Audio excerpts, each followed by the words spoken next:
மயிலாடுதுறை அருகே கல்லூரி மாணவன் உட்பட 2 பேர் படுகொலை செய்யப்பட்ட சம்பவம் அங்கு பதற்றத்தை ஏற்படுத்தியிருக்கிறது. மயிலாடுதுறை அருகே உள்ள முட்டம் கிராமத்தை சேர்ந்தவர் தினேஷ்.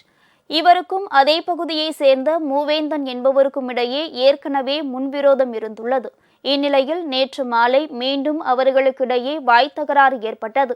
அந்த சமயத்தில் தினேஷை மூவேந்தனும் அவரது கூட்டாளிகள் தங்கதுரை, ராஜ்குமார் ஆகியோர் கத்தியால் தாக்கியதாக தெரிகிறது. அப்போது தினேஷின் நண்பரும் கல்லூரி மாணவருமான ஹரிஷ், அவனது நண்பர்கள் சக்தி மற்றும் அஜய் ஆகியோர் தடுத்துள்ளனர். இந்த சம்பவத்தில் அவர்களுக்கும் கத்தி குத்து விழுந்துள்ளது. இதில் ஹரிஷ், சக்தி ஆகியோர் மருத்துவமனைக்கு செல்லும் வழியில் உயிரிழந்து விட்டனர். தினேஷ், அஜய் ஆகிய இருவரும் தற்போது சிகிச்சையில் உள்ளனர். இந்த இரட்டை கொலை வழக்கில் மூவேந்தன், ராஜ்குமார், தங்கதுரை ஆகிய மூவர் கைது செய்யப்பட்டுள்ளனர்.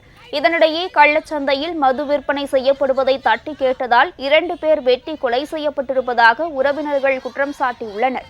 மேலும் ஹரிஷ், சக்தி ஆகிய இருவரின் உடல்களையும் வாங்க மறுத்து அவர்கள் போராட்டம் நடத்தினர். காவல்துறையின் சமரசத்தை அடுத்து மறியல் போராட்டம் கைவிடப்பட்டது. மயிலாடுதுறை மாவட்டத்தை பொறுத்தளவிலே, அதிலும் குறிப்பாக பெரம்பூர் காவல் சரகத்தில் இன்றைக்கு கள்ளச்சாராயமும் கஞ்சா வியாபாரமும் கொடிகட்டி பறந்து கொண்டிருக்கிறது. அதன் அடிப்படையிலேயே இந்த கொலை நடந்திருக்கிறது.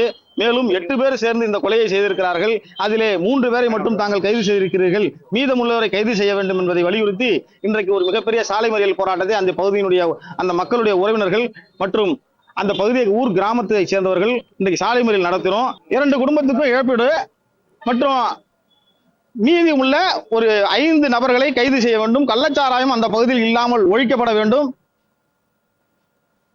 இதனிடையே கள்ளச்சாராயம் விற்பனையை தட்டி கேட்டதால் 2 பேர் கொலை செய்யப்பட்டதாக உறவினர்கள் கூறும் குற்றச்சாட்டை காவல்துறை மறுத்துள்ளது. இறந்து போன ஹரிஷ், சக்தி ஆகியோருக்கும் இந்த கொலையில் கைதாகியிருக்கும் மூவருக்கும் எந்த தொடர்பும் இல்லை என்று போலீசார் விளக்கம் அளித்துள்ளனர். தினேஷுக்கும் மூவேந்தனுக்கும் இடையேயான முன்விரோதம் இருந்துள்ளது.